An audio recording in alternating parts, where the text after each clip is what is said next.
দর্শক, আমরা ভিডিও কলের মাধ্যমে একজন আপনার সাথে যুক্ত হয়েছি। আসসালামু আলাইকুম। ওয়ালাইকুম সালাম। আসসালামু আলাইকুম। ওয়ালাইকুম আসসালাম। আপু, কি নাম আপনার? আমার নাম জান্নাত। জান্নাত আপুর বয়স কত? এই 21 বাইশ চলতেছে। কেন আসছেন এই ভিডিওর সামনে? বিয়ের সামনে কেন আইছি? প্রতিবেদন আইছি। যখন আমার বিবাহ হয়েছে, ছোট একটা বাচ্চা আছে। বিয়ে হয়েছিল, আমার বাবা নাই, মা আছে, আর ছোট একটা বোন আছে। বিয়ে হয়েছিল, অনেক নেশা করে, অনেক টর্চার করে, যতটুকু টাকার জন্য এর জন্য আমি তালাক দিয়ে দিচ্ছি। এখন মাকে নিয়ে, ছোট বোনটাকে নিয়ে আমার একটা বাচ্চা আছে। আমার ভিতরে অনেক কষ্ট আছে। লেখাপড়াও করছিলাম, লেখাপড়া বিয়ে ফার্স্ট আমার করছি, করার পরে বিয়ে হয়েছে।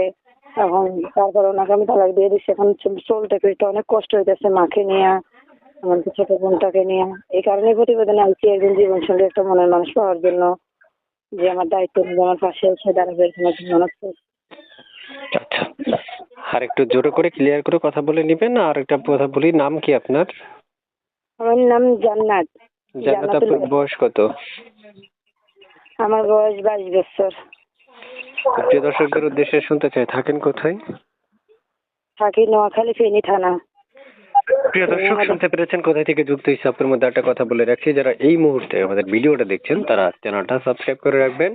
আগে থেকে করে রাখলে অসংখ্য ধন্যবাদ। আপু, কয়েকদিন যাবত আমাকে ফোন দিচ্ছে, ওনার রেকর্ডটা উপস্থাপন করার জন্য, তাই এগুলো উপস্থাপনা করা আমার দায়িত্ব। ধন্যবাদ। যাচাই বাছাই করার দায়িত্ব একান্ত আপনাদের পার্সোনাল ব্যাপার। মনে রাখবেন, স্ক্রিনে দেওয়া নাম্বারে ফোন দিবেন। এই আপুটা কয়েকদিন যাবত আমাকে বলছে তার রেকর্ডটা উপস্থাপন করার জন্য, তাই একজন উপস্থাপক হিসেবে আমার দায়িত্ব উপস্থাপনা করা। তবে মনে রাখবেন, স্ক্রিনে দেওয়া নাম্বার যেটা থাকবে সেই নাম্বারে ফোন দিবেন।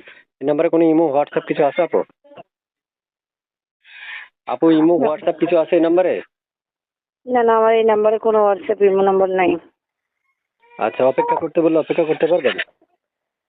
যদি আমার দায়িত্ব নেয়, দেখেন আমি দেখতে শুনতে কোনো জায়গাতে মন্দ না, আমি লেখাপড়াও করছি, ভাগ্যদোষে এখন প্রতিবেদন আইছি। যদি আমার দায়িত্ব নিতে থাকে, এমনকি আমার বাচ্চাটার দায়িত্ব নেয়, তাহলে আমি নিশ্চয়ই হয়তো করবো না। এই নাম্বারে ফোন দিতে বলবো না আমি? জি।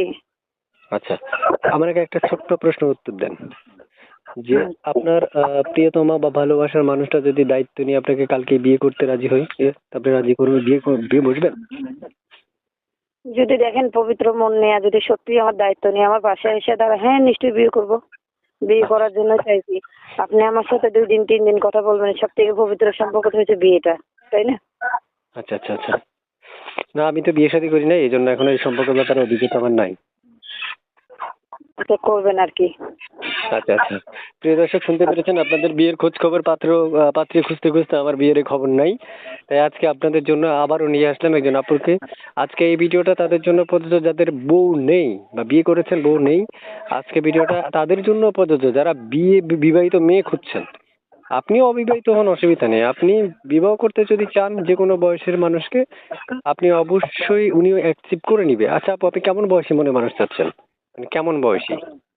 দেখেন, বয়স নিয়ে কোনো আমার মাথা ব্যথা না। আমি চাইছি ভালো একজন মন, এমনকি ভালো একজন মানুষ, ঠিক আছে, যে মন থেকে পবিত্র হিসেবে আমার পাশে এসে দাঁড়াবো। আমি এরকম একজন মানুষ চাইছি।